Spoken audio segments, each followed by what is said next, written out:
fresh this morning. What's going on, guys?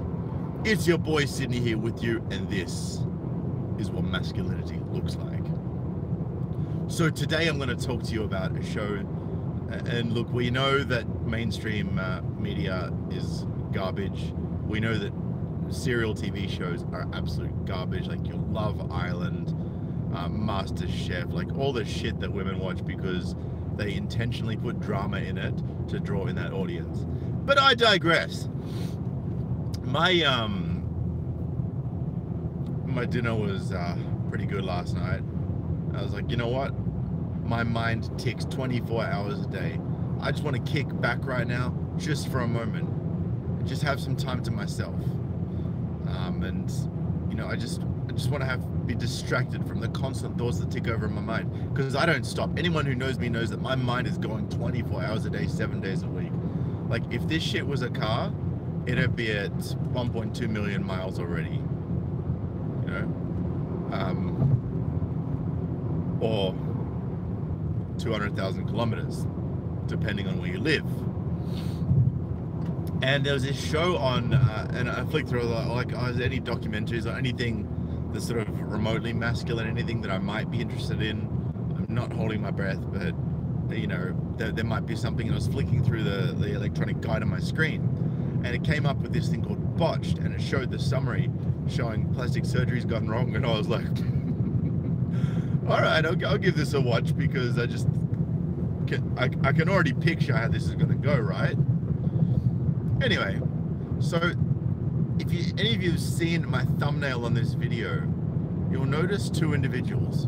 One's a guy who is in the US Air Force, and he's 34 years old. The other one is a woman who is not in the Air Force and is 33. And out of those two people, can you guess which one of them has hit the wall? I don't think you need to guess very hard to know which one it is that I'm referring to. Anyway, the interesting bit here, Riff Makos, 33 wall hitting alert. Exactly.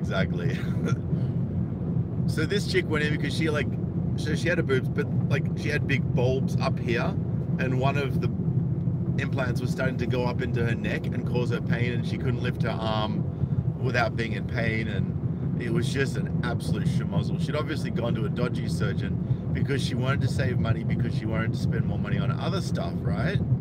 Why would you go to a surgeon? I don't know, because you're insecure.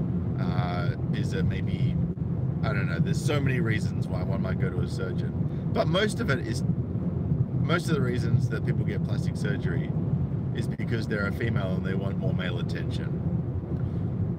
So there was this instance with this woman. She went under the knife to obviously have these dodgy implants removed, and they brought the boyfriend in. They said, look, you know, we have a decision to make, right? We've taken out the bad implants, and we have to either A, put more implants in, like, and do it properly this time, right? And the thing was, because she'd obviously hit the wall and plumped up, she had a fair bit more fatty tissue all over her body, which obviously, in the case of fat on your chest, becomes breast tissue. Like, and by the way, we've got someone who caught the stream live for once. I know he struggles too. MGTOW Gaming, good to see you. And all of you other men, I see you in the box. I appreciate you. So she had plenty of breast tissue to actually, you know, have reasonably full breasts without implants by this stage, because obviously she was probably thinner when she got the implants and didn't have as big boobs. So they went to the guy and they said, look, you know, we can do this. We can put new implants in. I don't know how she's going to feel about this when she wakes up. We think that she's got plenty of breast tissue as it is, but you know her better. And they said, if you remove the implants, then you will never have any implant-related complications ever in the future. And you know what the guy said? He goes, sew her up. And I was like, whoa, what a boss. He goes, sew her up. Like, stitch that shit up and fuck the implants off. That was basically his mode. And like that's such a military man kind of thing to say. But I can really respect that. So anyway, she ended up coming out of it, and her boobs looked better than ever before, and like not the best looking boobs I've seen, but considering like her whole package considered, there were decent chest, in terms of physical appearance. And the second person that came on was this chick. I think she was from Argentina. She grew up in Venice. I don't know. She was from South America, South American region. So she was Latina. And she had butt implants because she's like, oh, as a Latina, it's like almost you have to have a big butt, it's part of being Latina. And of course she didn't have a big butt. So what do you do? Oh, I know what I do when I don't have something I want. Plastic surgery. Easy fix, right? So she went and got plastic surgery, got implants in her butt, which apparently are meant to be hard implants and are meant to go under the muscle, right? So they can be held in place. But this particular plastic surgeon in South America put the implants directly under the skin. So what's actually happened is they've gone from where they were meant to be sitting and they just come all the way down. So instead of her back coming down and sort of going around like this, her back came down and went around like this. I was like, whoa, that's some nasty ass shit. But glass not my ass. That's all I'm saying. I'd rather, if I wanted an ass like that, I would do some squats. I'd actually put in the work instead of being a lazy SOB. You know what I'm talking about, guys.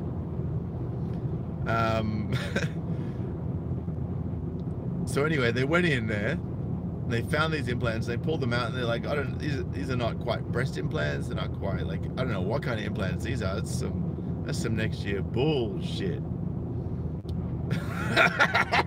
What's the difference, Thomas? What's the difference between a live woman on stuffed plastic and a plastic doll? 3-year warranty. So true, Thomas. So true. So savage as well. I appreciate that. Good man. So this chick, what they actually did is, and this chick's in her 40s, right? Early 40s. So I think you're starting to get a bit of a picture already. They took her love handles, and they detached the love handles. They rotated them around, and they actually slid them down down her back, into the pocket, just above her butt, right? So that it was still getting blood supply.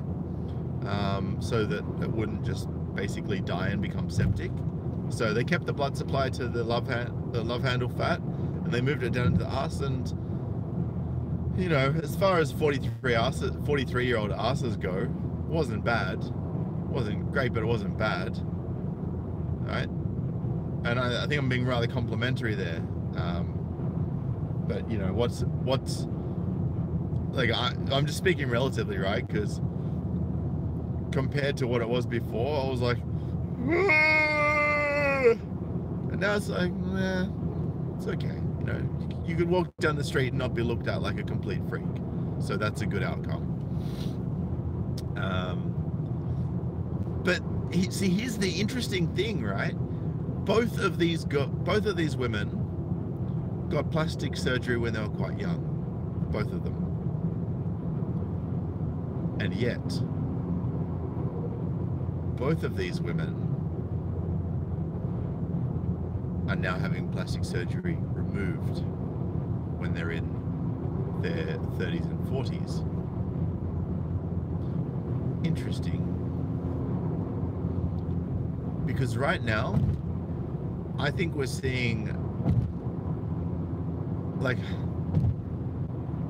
obviously the whole boob job thing is still pretty common in women who are very insecure, which typically you'll find in women who were raised by a single mother, or in women who were raised by a narcissistic mother, or women who were raised by a mother who was narcissistic and single. usually which tend to come hand in hand these days.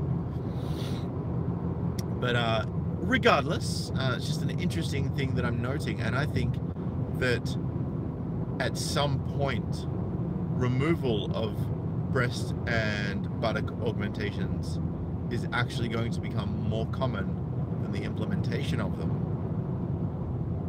And I'm talking as a percentage here, right? I think the numbers of breast implants and butt augmentations are going to continue to go up, but I think that the removals are going to start to go up at a higher rate at some point.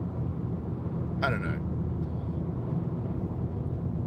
You know, there's nothing attractive about an 84-year-old woman with titty buttons. You know, like you can see the round shape of the implant is just like on their chest, and everything else is already rotted away.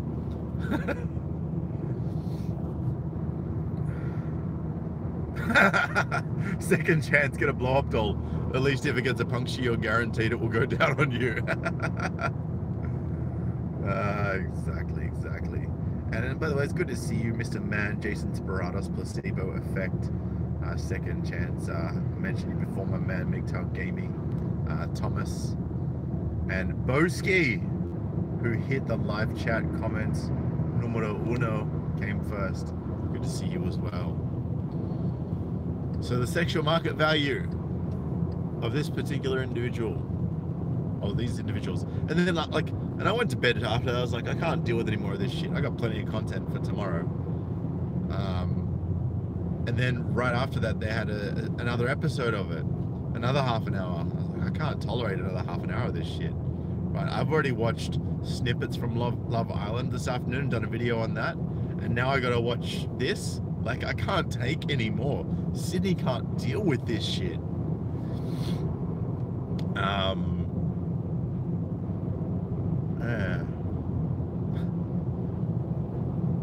And then this next one that came up was two twin sisters that grew up in Buenos Aires in Argentina. I think Buenos Aires is in Argentina. I do apologize to any of my South American brothers if I got that wrong. By the way, guys, it's cold this morning. It's like 42 degrees Fahrenheit. I think it was 49 degrees Fahrenheit, something like that. And 9 degrees Celsius for you guys in Australia. What's up, 911 Nomad? How you doing, brother? BD tip to you.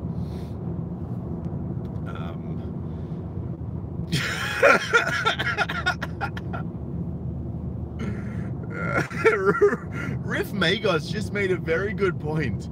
Many years from now, archaeologists will find skeletons with strange gelatinous bags in the chest area and wonder if it was some sort of ritual. Well, the irony is, Riff, that those archaeologists are probably going to be women with plastic surgery. They're going to be like, oh, she got a boob job too.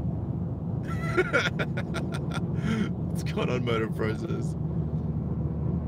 Yes, MGTOW Gaming, the Love Island is like cancer for your brain, which I realized after it, unfortunately. Not really, I knew it beforehand, but I thought I'd take the risk. And I start chemo next Tuesday. Anyway, guys, on that note, I'm going to just chill out and kick it and listen to some tunes for the rest of my drive to work.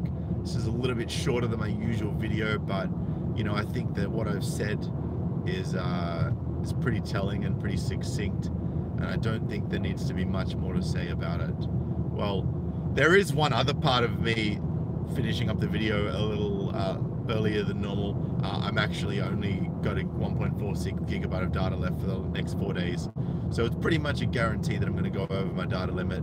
But I do this for you guys. I don't mind spending the extra cash. But if any of you do want to donate to me, you can at patreon.com/SydneyMGTOW. You can always donate in this. My PayPal will be working and sorted and probably identified relatively soon. Anyway, Ron, good to see you as well, Ronacade. I'm sorry you missed it, brother.